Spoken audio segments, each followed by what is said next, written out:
Pues muy buenas noches a todos. Este viernes 1 de diciembre de 2023. Es un día único, un día muy especial que no se va a repetir. Vamos adelante con el calendario, pero este es un día especial que nos ha dado el Señor para reunirnos alrededor de su palabra, para estar en un mismo sentir, deseosos de ser enseñados por el Espíritu Santo, de avanzar en el conocimiento de el Hijo de Dios, de la vida eterna, de los propósitos del Padre. Estamos con mucho gozo pidiéndole al Señor que nos capacite, que nos habilite, que fortalezca nuestra voz, que estemos listos, preparados para presentar defensa, como dice la palabra de Dios, defensa de la palabra de Dios, exponer la palabra de Dios de una manera sincera y dirigida por el Espíritu Santo es lo que la Biblia le llama presentar defensa de la palabra. Y pues eso es lo que nos proponemos hacer hoy, con la ayuda y la dirección del Señor. En mi caso, me toca empezar en Mateo capítulo 26, versículo 47 al 56.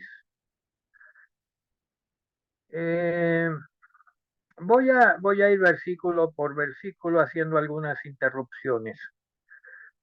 Primero quisiera, antes de leer el versículo 47, hablar del ambiente, del momento en que esto se da.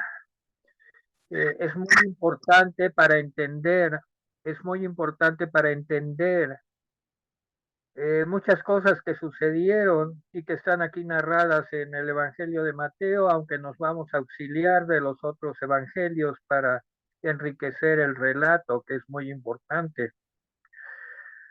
Pero yo podría anticipar algo. Primero, que era de noche, físicamente era de noche, ya la noche había entrado, estaban en el huerto de Getsemaní, ya lo explicamos el viernes pasado. El escenario era el huerto. Hablamos mucho de Getsemaní el viernes pasado. El lugar, pues, era especial y la noche ya tenía tiempo que había caído. No podemos decir exactamente qué horas de la noche, pero sí ya la noche era avanzada. Las tinieblas eran pues totales y aunque los discípulos y el Señor seguramente tenían algunas luminarias, algunas antorchas, pero no era la gran cosa. Hemos de también de conocer y de saber que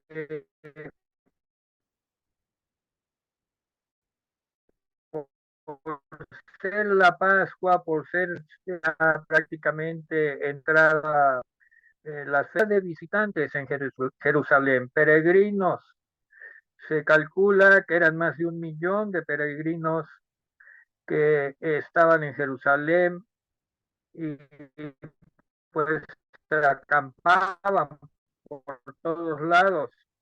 No acamparon en Getsemaní porque era un lugar privado, ya lo dijimos el viernes pasado, entrada en horas, y no nada más la noche física, sino la noche espiritual.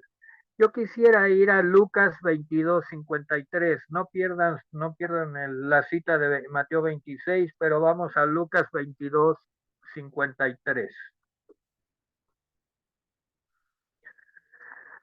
Y ahí vamos a ver la definición que da el Señor del tiempo que estaban viviendo.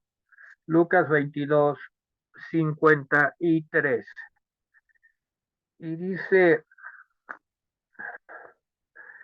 la parte final del versículo, dice, mas esta es vuestra hora y la potestad de las tinieblas.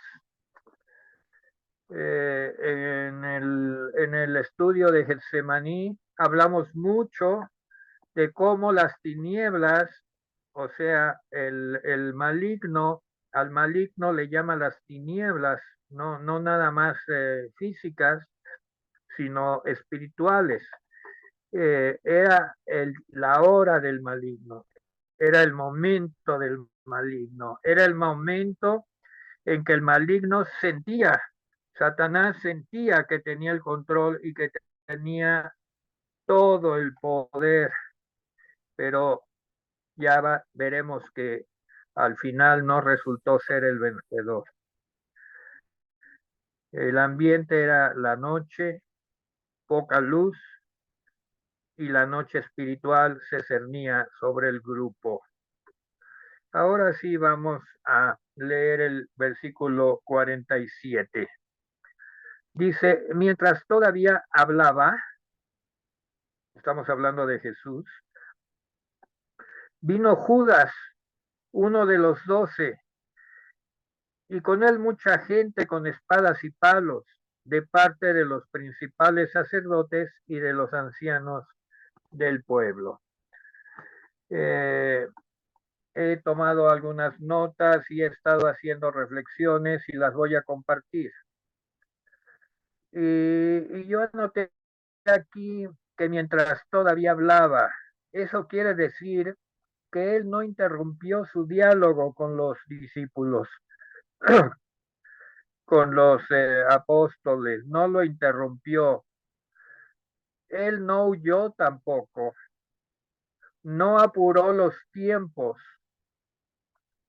no realizó nada con prisa, no pretendió evitar o modificar la escena. Él obró en confianza, sabiendo el encuentro tan difícil que tenía por delante y también conociendo las circunstancias que le eran adversas.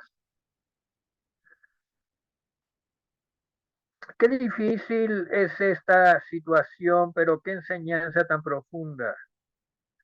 Un siervo de Dios debe ser como Jesús. Debemos ser como Jesús. Debemos ser seguros de lo que estamos haciendo, caminar por el mundo con seguridad, no escondiéndonos, no apurando los tiempos, no cambiando las escenas, no evitando o pretendiendo modificar lo que es nuestra vida. Eso es lo que el Señor nos enseña. Seguridad para caminar por el mundo, no importa las circunstancias, no importa la adversidad y no importa los posibles encuentros difíciles y las diferentes circunstancias que vamos a confrontar en nuestra vida. Esta serie de eventos es una verdadera enseñanza, ya lo dijo Yazaret, lo hemos venido repitiendo, es un verdadero manual para el cristiano de cómo debe caminar por el mundo. El mundo sigue siendo peligroso, el mundo sigue siendo oscuro, las tinieblas siguen cerniéndose sobre el mundo, pero somos hijos de luz. Somos hijos de luz y hemos de proceder en la luz. Y así es como Cristo caminó y, y enfrentó esta escena, esta circunstancia. ¿Quién venía? Ya lo leímos en el versículo. ¿Quién venía? Dice, Mientras hablaban, vino Judas, uno de los 12, y con él mucha gente con espadas y palos, con espadas y palos, de parte de los principales sacerdotes y los ancianos del pueblo. En otros evangelios podemos nutrir esta escena y podemos dar esta descripción de quienes venían. Primero Judas, en esa actitud de liderazgo traidor, una falsa importancia. Esto es característico en el mundo. El mundo levanta líderes falsos. Aquí Judas se erigió para ese momento tan especial como un líder. Él iba al frente, él venía conduciendo a todo el grupo con una actitud de seguridad, pero de seguridad falsa. Muy poco le duró, muy poco le duró. A los líderes falsos, a los líderes no ungidos, a los líderes autoimpuestos, les dura muy poco la seguridad sobre las circunstancias. Lo acompañaba un destacamento de soldados romanos. No lo menciona Mateo, lo menciona Juan. En Juan 18:12, no lo vamos a leer, pero eso dice, un destacamento de soldados romanos al mando de un tribuno. Era un grupo importante de soldados. En en las representaciones que se hace de esta parte de la pasión, pues hay mucho desconocimiento, pero predominaban los soldados. Era un convoy militar y al mando de un tribuno. Tenían tenían órdenes y venían armados de espadas, con su armamento regular, con sus eh, cotas de soldados romanos y venían preparados como los soldados, siempre preparados. También venían por ahí acompañando la policía del templo, los siervos del templo. Podríamos llamarle la policía del templo a las órdenes de los principales sacerdotes y ancianos. Estos, por el contrario, venían armados de palos. ¿Por qué venían armados de palos? Pues porque la ley romana no les permitía portar armas de espadas, pero pues se hacían acompañar de palos firmes y dispuestos a causar daño. El líder, Judas, les había explicado que él les daría una señal, pues para los romanos Jesús era un perfecto desconocido. Y habiendo tantas personas de visita en Jerusalén, pues era difícil que pudieran ubicar a una persona en especial, a menos que alguien que lo conociera, pues los llevara a su presencia. Y ese alguien traidor Judas, era Judas. Ahora vamos a ver el encuentro de Judas con Jesús. Dice el versículo 48, y el que le entregaba les había dado señal diciendo, al que yo besare, ese es, prenderle, ese es, hay que atraparlo, hay que prenderlo. Y enseguida se acercó a Jesús y dijo, salve maestro, y le besó. El famoso beso, vamos a hablar del beso. Tiene mucha profundidad lo del beso. Lo besó. En la voz griega, este beso es la palabra compuesta, es larga la palabra, catefilesen. Catefilesen. Catefilesen sugiere abrazo cálido y efusivo. No nada más lo besó con un beso frío, sino lo abrazó, le dio un abrazo cálido, como con mucha calidez.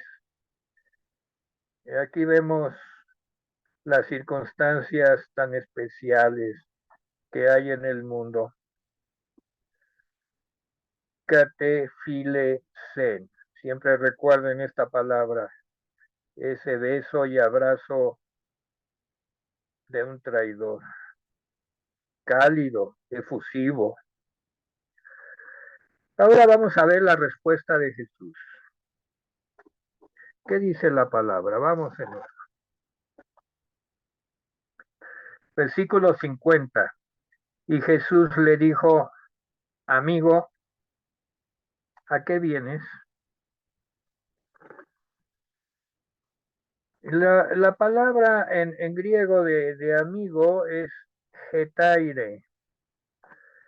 Hetaire significa camarada, compañero, como recordando la antigua relación que habían tenido.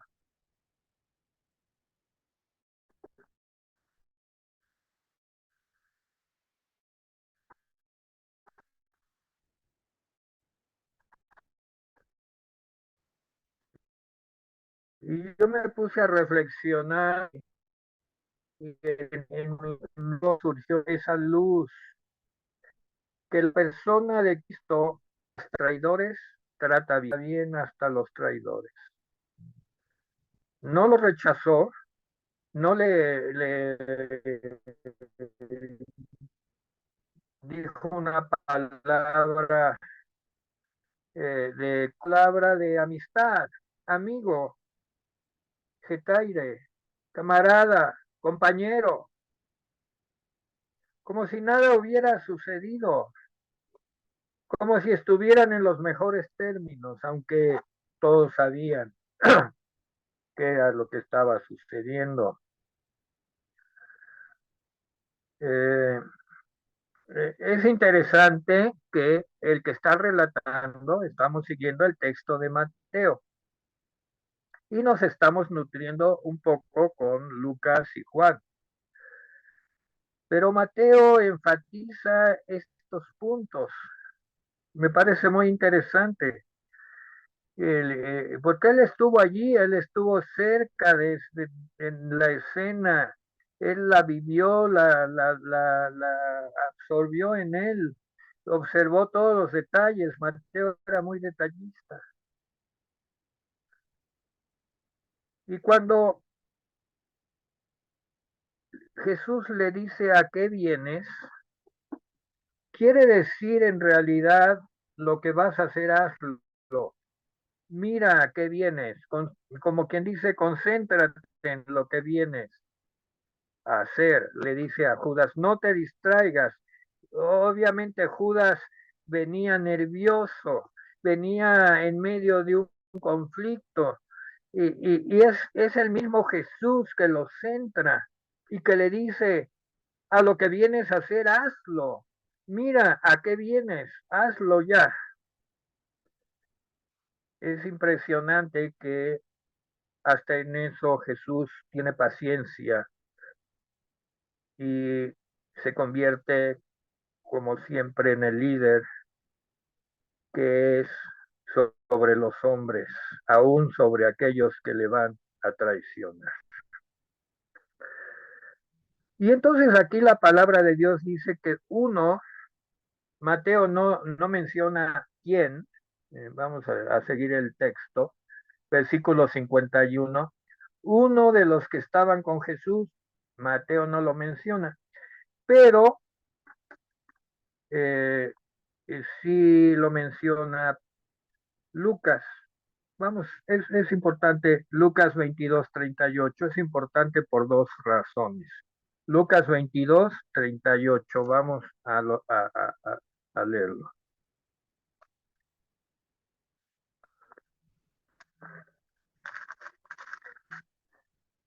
Dice así.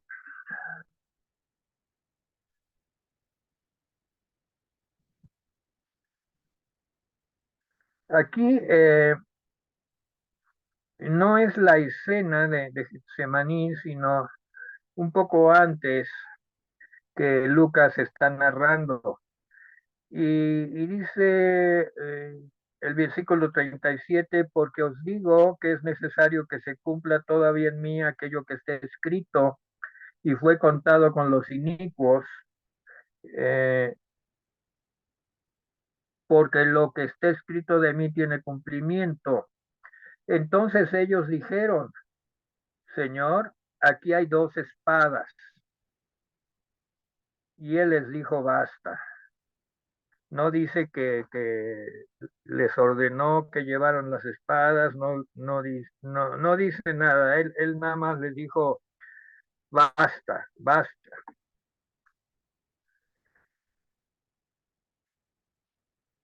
Y entonces en el versículo 50 de Lucas 22 dice, viendo los que estaban con él lo que había de acontecer, le dijeron, Señor, heriremos a espada. Prácticamente le estaban pidiendo su autorización para iniciar la guerra.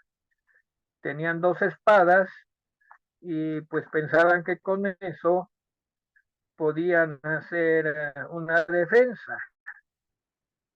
Y sin mediar palabra del Señor ni autorización alguna, el versículo 50 dice, y uno de ellos, que es Pedro, hirió a un siervo del sumo sacerdote y le cortó la oreja derecha.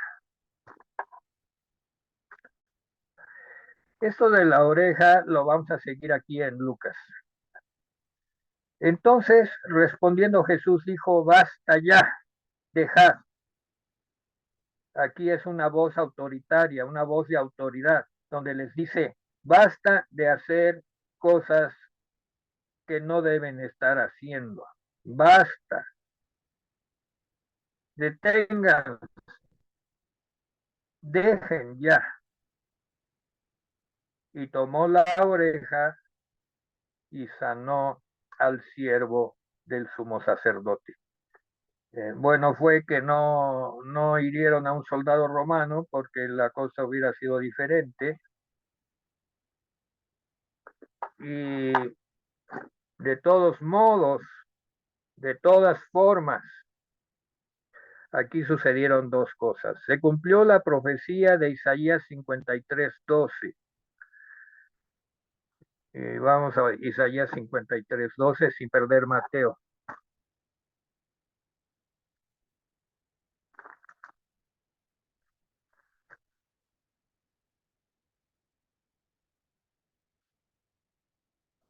Porque esto es muy importante. Yo no, nos enseña la palabra que este Isaías 53, que es tan importante, lo hemos estudiado muchas veces, pero el versículo 12 tiene detalles que dice así, por tanto, yo le daré parte con los grandes y con los fuertes repartirá despojos, por cuanto derramó su vida hasta la muerte y fue contado con los pecadores.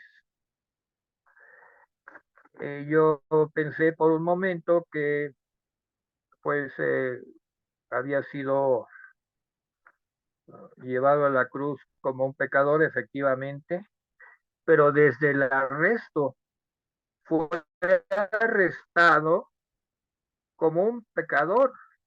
O sea, fue una comitiva con palos y con espadas, como si fueran a aprender al peor de los criminales.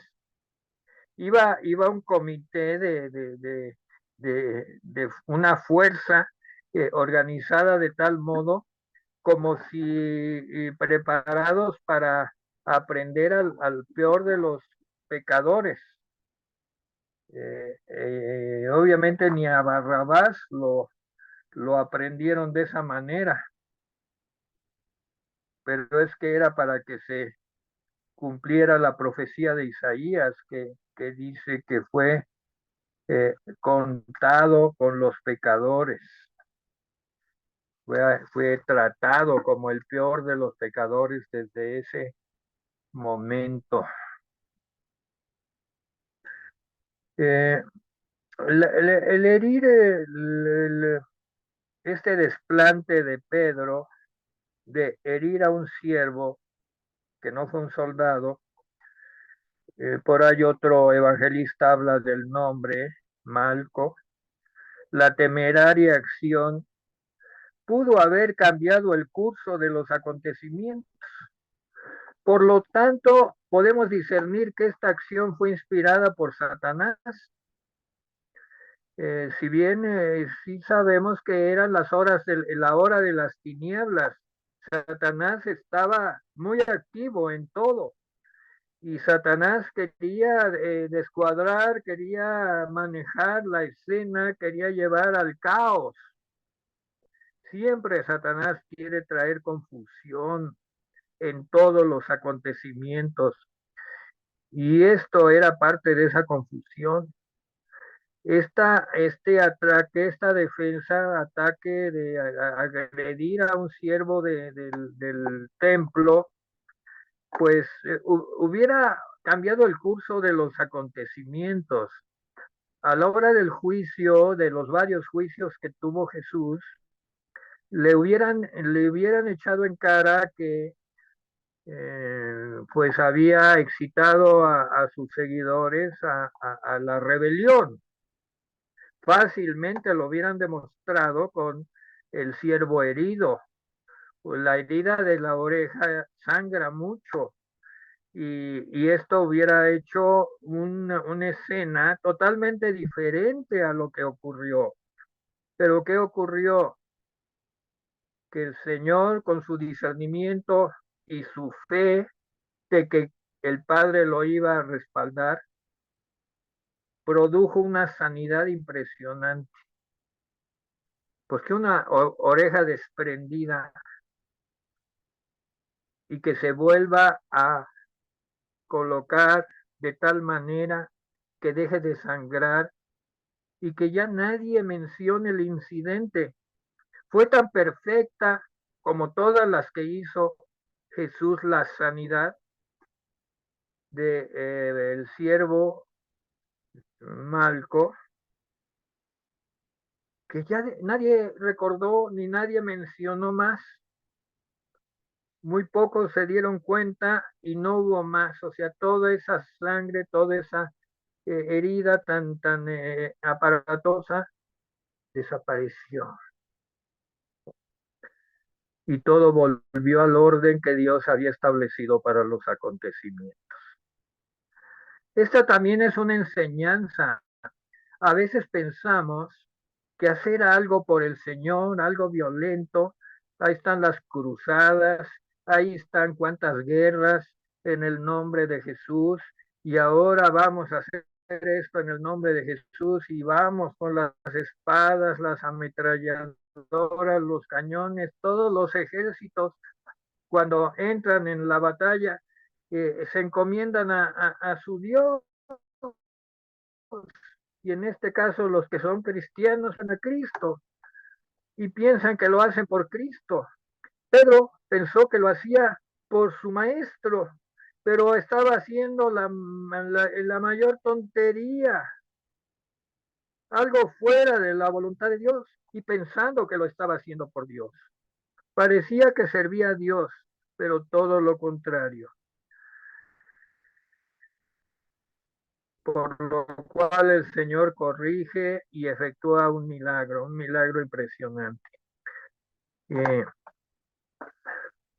Aquí tenemos un mensaje y una enseñanza. Cristo y su mensaje no han de llevarse con armas terrenales, no han de defenderse con armas terrenales, no han de usarse las armas terrenales para hacer prevalecer el mensaje de Cristo. Vamos a seguir leyendo.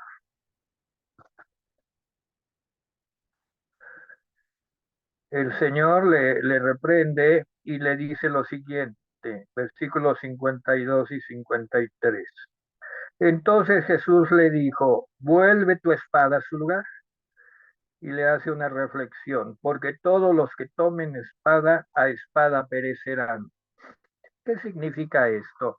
Cristo nos está enseñando hasta en los momentos más difíciles.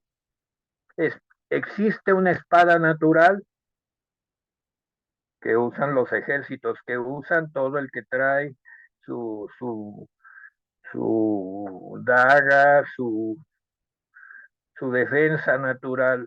Existe una espada natural y una espada espiritual. El destino de confiar en la espada natural, aquí lo dice Cristo, es perecer. No lo estoy inventando.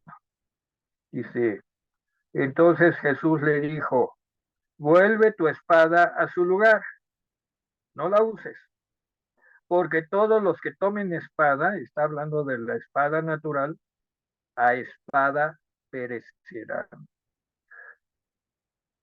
Es el violento que quiere defenderse o defender a Cristo, pues con una ametralladora, con una pistola, con una daga, con una espada.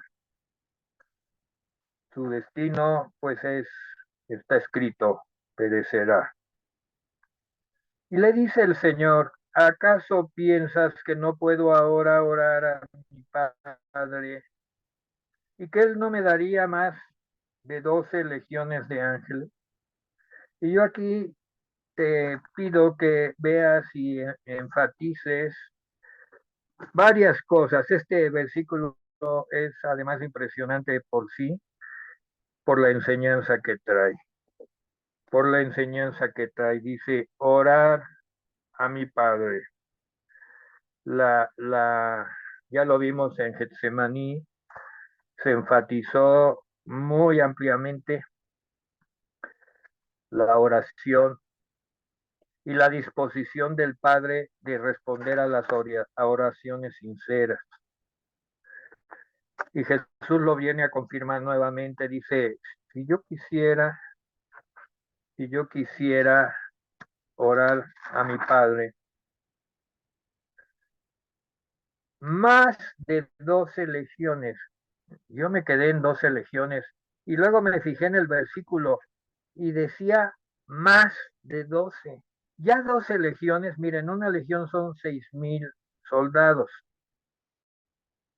6,000. Y ya 12 legiones, pues son 72,000. Pero no dice 12 legiones, dice más de 12 legiones. O sea, una fuerza infinita, una fuerza infinita. Tenía acceso Cristo para defenderse y el Padre respondería con esto. Y me interesé un poco en los ángeles y qué característica tenían estos ángeles y pues la palabra me llevó a Hebreos 1:7. Hebreos 1:7, vamos a esa lectura, porque decimos, bueno, que los ángeles son soldados, que los ángeles son guerreros.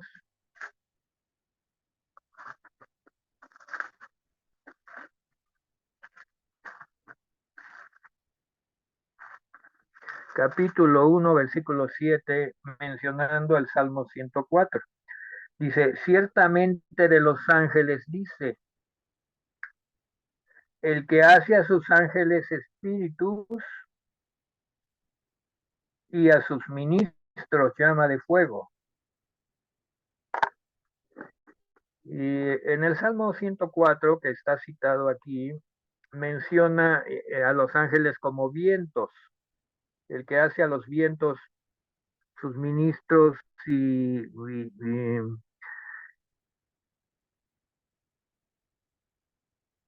y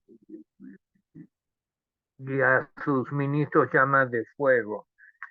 A veces en el Salmo dice como de que los vientos, pues es que los vientos y un poquito antes en el Salmo 104, les recomiendo que lo lean, el Salmo 104, muy hermoso, y en la primera parte habla de los ángeles.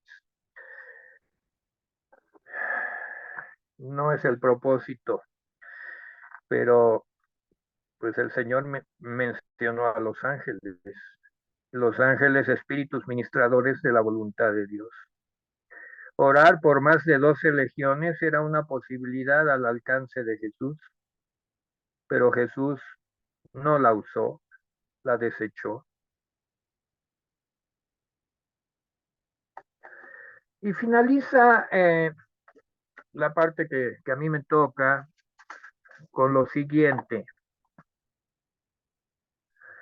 con una afirmación y con una exhortación o un reproche, versículos 54 y 55.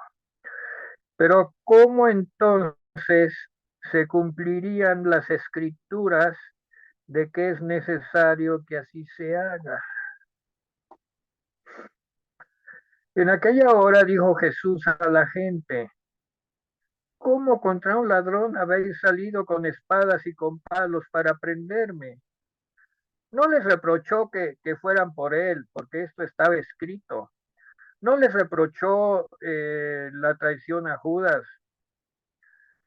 Les reprochó que hayan ido a prenderlo con espadas y con palos.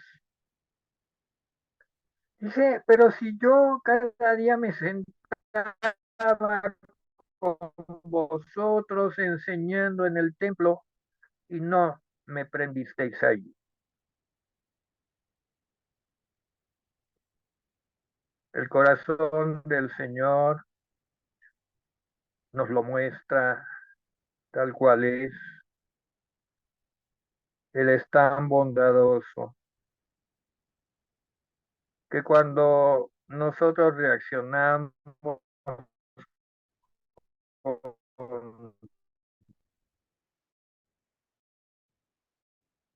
insensatez, porque obviamente es insensato, si él no quisiera, jamás iría con ellos. Y ellos insensatamente lo hacen y se llevan este reproche, porque bien que conocían.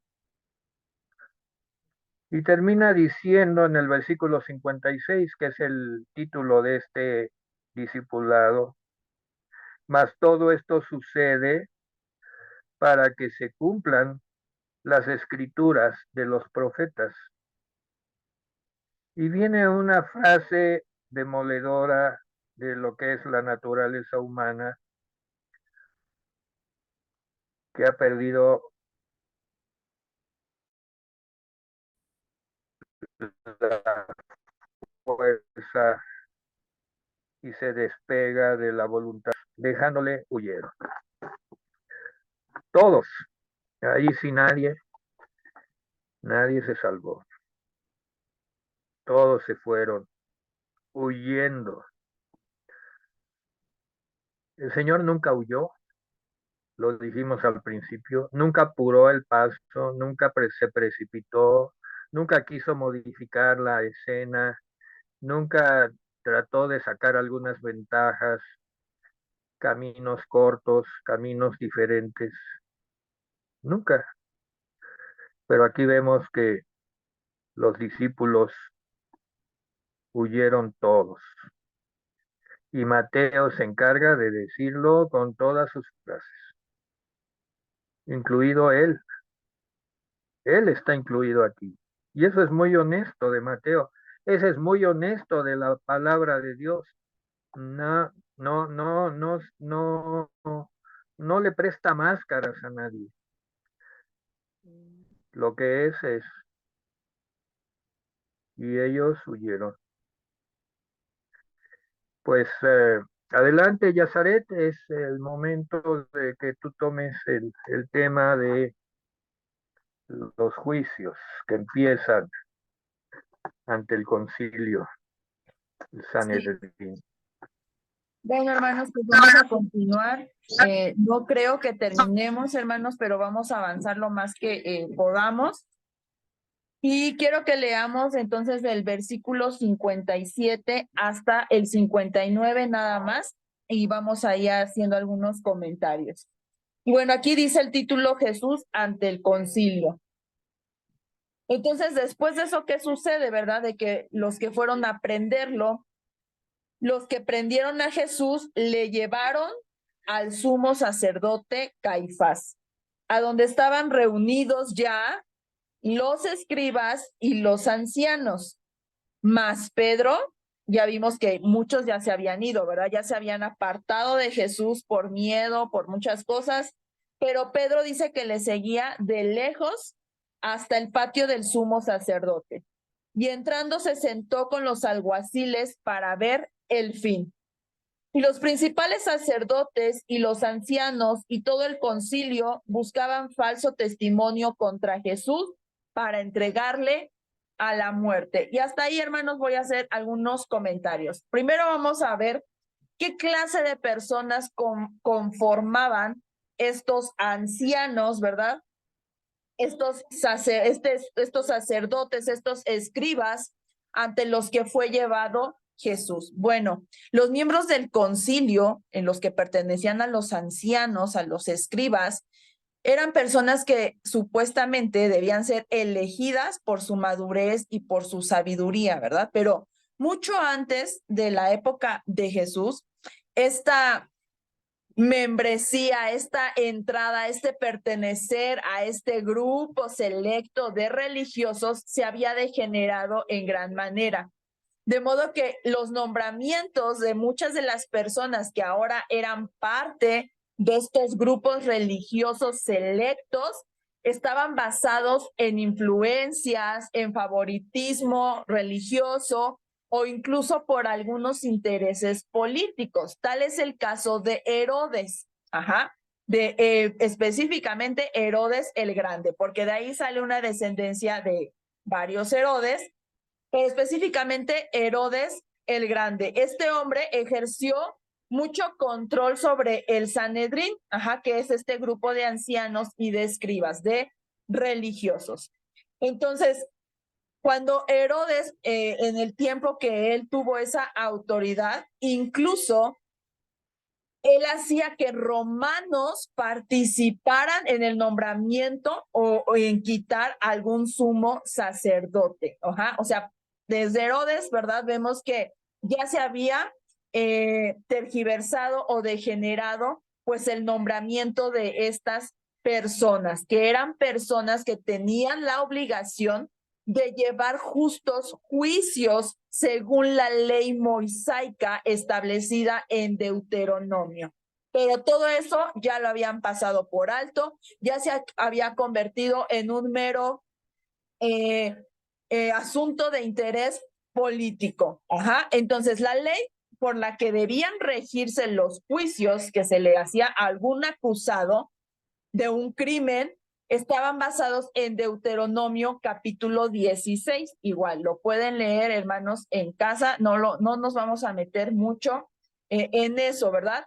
Pero según estos requisitos que Dios mandó por medio de la ley a Moisés, esto garantizaba que cualquier criminal que fuera acusado tuviera el derecho a un juicio que fuera público, tuviera derecho a un abogado defensor, tuviera derecho a una sentencia, pero esta sentencia únicamente era válida por el testimonio de al menos 2 testigos que fueran confiables. Y entonces ahí va agarrando sentido, ¿verdad? Porque empezaron a buscar personas que acusaran falsamente a Jesús o que dieran un falso testimonio en contra de Jesús, porque según la ley esto era necesario, ¿verdad? Entonces, los juicios por eso es que siempre estaban abiertos a la observación pública. Es por eso que los juicios no se podían hacer de noche según la ley. Vivemos, ¿verdad? Que el momento en que esto está ocurriendo, en que es llevado ante Caifás, es de noche. no es de día. Y ya de ahí vemos cómo empieza un juicio, un proceso legal, pero realmente ilegal, ¿verdad? Todo hecho bajo el agua, todo hecho de una manera incorrecta. Entonces, para proteger a un acusado de un falso testimonio es que se hacían los juicios se hacían públicos. ¿Por qué? Porque nunca faltaba que por venganza o por algún soborno, pues algún individuo diera un falso testimonio contra un acusado. La ley mosaica, la ley que dio Dios, establecía que aquel que levantaba un falso testimonio tenía que padecer o ser hallado culpable y recibir el castigo de lo que acusaba falsamente a la otra persona, ¿verdad? Por ejemplo, si una persona daba falso testimonio en un juicio que implicara una pena de muerte, entonces esa misma persona, por haber dado un juicio falso, era condenada a muerte, ¿verdad? Entonces, ese castigo, ese gran castigo, pues evitaba que precisamente las personas accedieran a dar un falso testimonio y era una protección eficaz, pues para mantener juicios que fueran justos, porque así Dios había determinado por medio de la ley que se hicieran los juicios. Entonces, un concilio como el que está reunido en este pasaje de Mateo, no tenía la autoridad primeramente de Dios, según la ley bajo la que se regían, no tenía la autoridad para iniciar acusaciones contra una persona, sino que solo se sentaban a considerar acusaciones que eran hechas por un tercero. Pero vemos que aquí quienes están acusando y quienes están iniciando este proceso legal de acusación es el mismo Sanedrín, es el mismo concilio, los ancianos, los escribas, este grupo religioso, ¿verdad? Además, que bueno, en un juicio que se hacía según la ley, las mujeres no contaba su testimonio, ni tampoco de los niños, ni tampoco un esclavo, ni tampoco una persona que tuviera una mala reputación o alguien que estuviera enfermo, porque eran consideradas personas incompetentes, pues para dar un testimonio justo, adecuado, ¿verdad? En un concilio se requerían estaba conformado por números impares, de manera que cuando se hacía algo por votación, nunca quedara así como un empate, sino que siempre hubiera un número impar para que pues no hubiera este caso de que no, pues tiene la misma cantidad de votos, ¿verdad? Entonces, si al acusado delante del concilio se le declaraba inocente por mayoría de votos, era liberado inmediatamente. Pero si se hallaba culpable, la sentencia, o sea, si era culpable, se juntaba el concilio, la persona que era acusada presentaba 2 testigos con un testimonio verdadero, era acusado como culpable, entonces ocurría lo siguiente. Pasaban 2 días después para que tuviera acción esa sentencia. ¿Y qué ocurría durante esos 2 días? Pues en esos 2 días el concilio, que estaba conformado por hombres religiosos, se les exigía ayunar hasta después de esos 2 días el momento de la sentencia.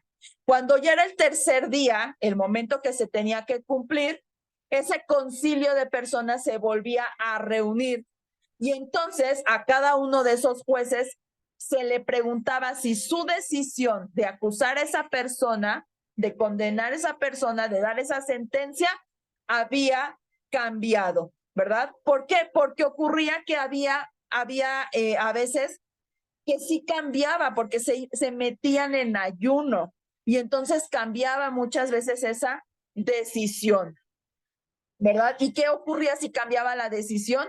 Ese acusado quedaba totalmente absuelto. era absuelto de su condena, ¿verdad? Entonces, ¿qué se hacía también en un juicio según la ley de Moisés? Que era algo que practicaban estas personas ante las que en este momento está Jesús. Pues esas personas tenían un lema y su lema era que ante todo tenían que defender la vida. Ajá. Entonces, incluso cuando el acusado, esto es muy importante, hermanos, cuando el acusado era acusado por decisión unánime, es decir, que todos votaban, ¿qué creen que ocurría? Era absuelto. ¿Por qué? Porque faltaba el voto de misericordia. Es decir, que según la ley que estableció Dios, la forma en cómo este concilio de personas debía de llevar un juicio era justo y misericordioso. Entonces estamos viendo que en esta escena de Jesús es evidente que el sistema que debía defenderlo como un acusado judío no actuó de una forma justa ni tampoco misericordiosa en el juicio a Jesús, porque el Sanedrín violó prácticamente todo principio de su propio sistema judicial, ¿verdad? De jurisprudencia. A Jesús lo juzgan entonces de manera ilegal, sin que primero se le hubiera acusado de cometer un delito. Entonces fue juzgado en la noche, fue juzgado en privado, no se le permitió ninguna defensa y los testigos que tenían que dar testimonio de la verdadera acusación fueron sobornados para que dijeran una mentira. Entonces, Jesús, ya que además de que ya fue sentenciado, fue ejecutado el mismo día en que fue sentenciado. Y ya dijimos que en un juicio acusatorio tomaba acción hasta 2 días después. Y Jesús no fue así, fue el mismo día que fue sentenciado, ese mismo día murió, ¿verdad? Fue mandado a la cruz y muerto. Entonces, según vemos, hermanos, en este relato, ¿verdad? De Mateo, Jesús tuvo 2 juicios. Uno que fue judío y religioso, según la ley mosaica, y otro que fue romano, y podemos hablar pues bajo la ley secular, ¿verdad? ¿Por qué tuvo que pasar por estos 2 juicios? Porque los judíos no podían asesinar a alguien, porque ellos estaban bajo Roma. Quienes gobernaban sobre ellos era Roma, y Roma se reservaba el derecho de ejecución en sus propios tribunales y bajo sus propias demandas y reglas. Ajá. Y al Sanedrín no se le permitía dar pena de muerte. Ajá. Según lo leemos en Juan 18:31. Entonces, es muy significativo que tanto los juicios religiosos como los seculares de Roma que le hicieron a Jesús tuvieron 3 fases. Ajá. Es por eso que en un lapso de 12 horas que Jesús fue enfrentado a este juicio, enfrentó entonces como procesos legales 6 veces, ajá, antes de ir a ser crucificado. El juicio judío comenzó con que lo llevaron ante el antiguo sumo sacerdote, que yo no sé qué tenía que ver Anás, ¿verdad? En todo esto, en medio de la noche. Eso, hermanos, lo relata el Evangelio de Juan. Mateo nos dice que directamente lo llevaron a Caifás. Pero en Juan, igual capítulo 18, nos dice que primero lo llevan ante el antiguo sumo sacerdote, que era Anás. Ajá. Anás lo envió después a Caifás, quien rápidamente convocó a los ancianos, a los escribas, a los ancianos, los reúne en su propia casa y después se vuelven a reunir por segunda vez después del amanecer, la mañana del viernes. Ajá. Entonces, después ya de eso es mandado Jesús ante Pilato. Pero bueno, no nos vamos a adelantar. Y solo vamos a ver, nos va a dar tiempo de ver solo una parte, porque hay 5 fases, hermanos, en las que se desarrolla toda esta narración de Mateo, y solo nos va a dar tiempo de ver la primera, y es esa convocatoria ilegal e injusta del Sanedrín. El Sanedrín tendría o tenía la obligación de defender al acusado, pero vemos que el Sanedrín fue quien lo manda, lo acusa, lo sentencia, lo manda ilegalmente, ¿verdad? A morir. Entonces, después de que los discípulos huyen atemorizados, los alguaciles del templo, los soldados romanos y los demás que prendieron a Jesús se lo llevaron. Por Juan, capítulo 18, sabemos que antes de llevarlo ante Caifás, lo llevaron primero con Anás, que era pues suegro de Caifás, que Caifás era el sumo sacerdote en ese momento. Anás, hermanos, había actuado como sumo sacerdote, era como el sumo sacerdote anterior, y había sido sumo sacerdote como por 4 o 5 años. Pero a pesar de que él ya no era sumo sacerdote, él seguía teniendo como gran influencia en los asuntos del templo. Y mucho era por los 5 hijos que él había tenido, y ahora a través de Caifás, que era su yerno. ¿Y cómo sabemos esto? Anás era, hermanos, quien se encargaba de manejar las casas de cambio ahí en el templo, que cuando Jesús hace esta segunda limpieza, que se enoja porque dice que han hecho, ¿verdad?, de la casa de su padre una guarida de ladrones. Después de eso, pues Jesús para Anás era una amenaza. Era una amenaza. El prestigio, la seguridad y la prosperidad de Anás estaba amenazada por Jesús, por lo cual Anás lo despreciaba. Anás resentía pues ese carácter de Jesús, esa santidad que Jesús reflejaba, la verdad que Jesús predicaba, la justicia que Jesús practicaba, porque esas virtudes pues eran un juicio sobre el propio carácter maligno de Anás. Entonces, llevarlo primero a Anás permitió que Caifás tuviera tiempo de convocar entonces a ese concilio en su propia casa. Y aunque Anás tenía muchas razones personales para odiar a Jesús y quererlo muerto, ¿verdad? Los primeros comentarios que le hace a Jesús indican que todavía estaba buscando una acusación verdadera, algo que fuera verdadero para poder acusarlo, algo que pudiera ser legal. ¿Por qué? Porque en Juan 18 dice que cuando lo interroga, que interroga a Jesús, le pregunta acerca de sus discípulos y de su doctrina. Pero después vemos que Anás violó 2 requisitos en este procedimiento legal. Primero, hizo procesar a Jesús antes de que se presentara una acusación contra él.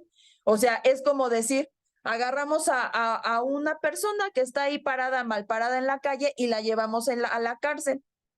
Y ya que está en la cárcel, buscamos algo, una razón para tenerla en la cárcel. Y entonces alguien dice, no, pero pues, ¿qué estaba haciendo? No, pues solo estaba parado en la banqueta. No, a ver, vamos a buscar testigos, pues para encontrar algo ilegal que haya hecho para tener una razón de traerlo a la cárcel. Pues así fue lo que hicieron con Jesús. Primero lo arrestan sin haber tenido una razón, pues, para arrestarlo. Y después trata de inducir a Jesús para que Jesús mismo se incriminara.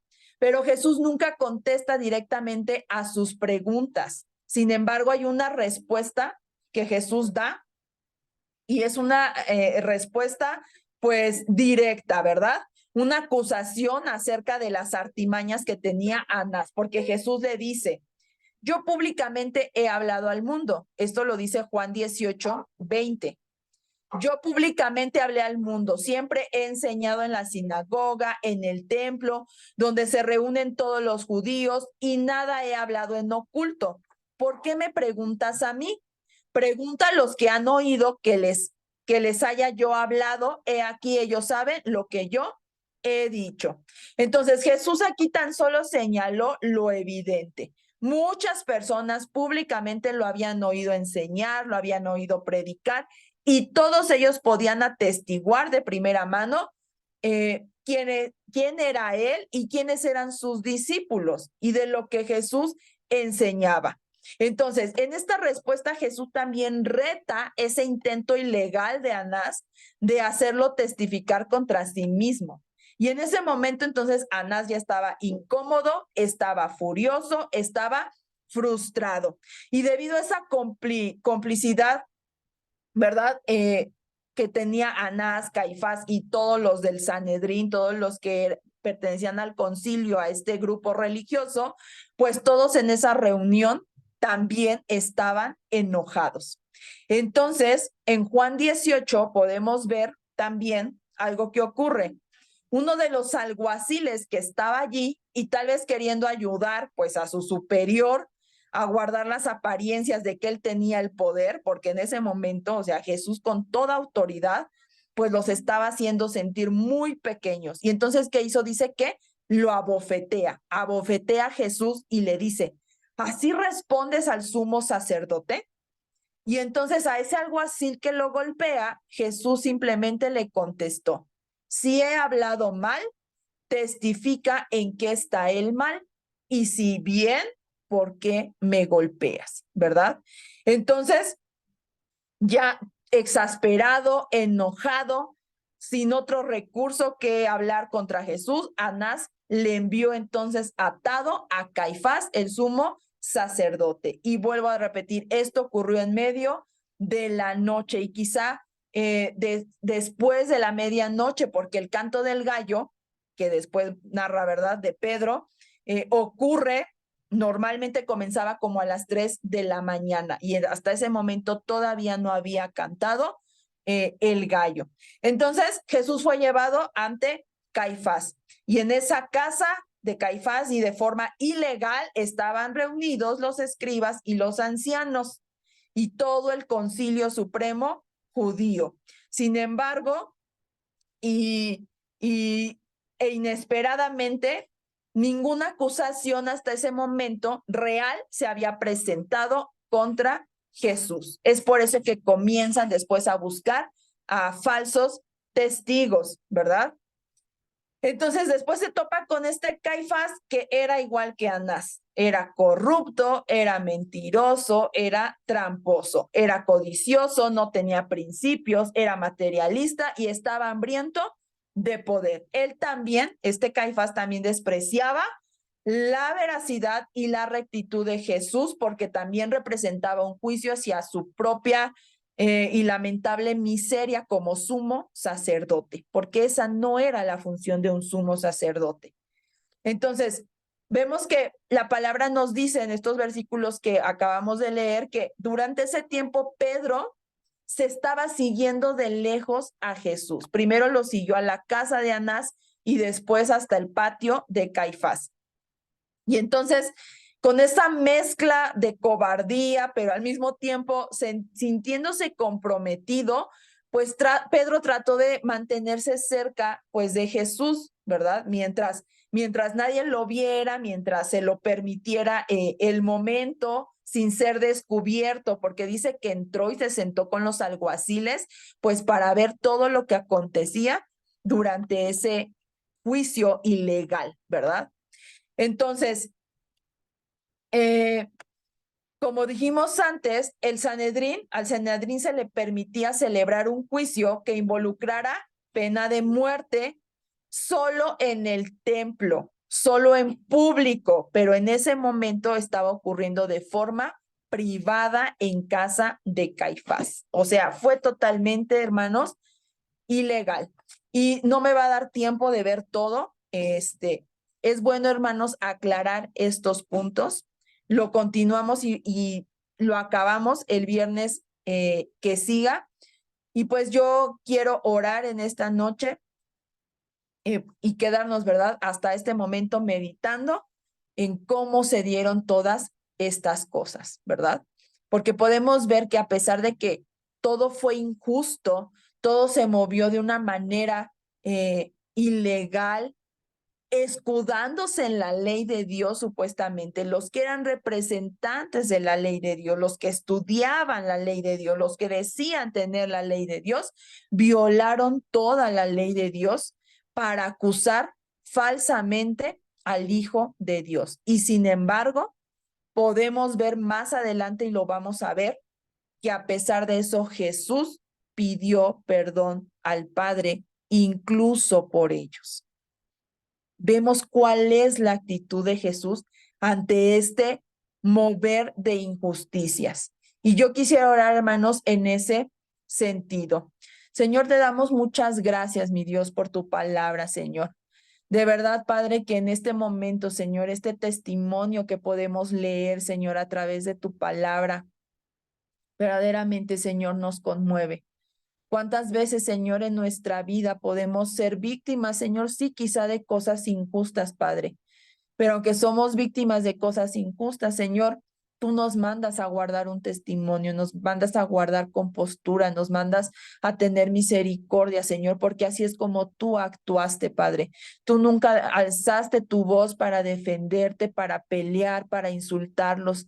De ninguna manera, Señor, tú te mantuviste callado, Señor, esperando, Padre, pues esa recompensa que venía del Padre, Señor. Y muchas veces a nosotros nos cuesta tanto trabajo, Señor.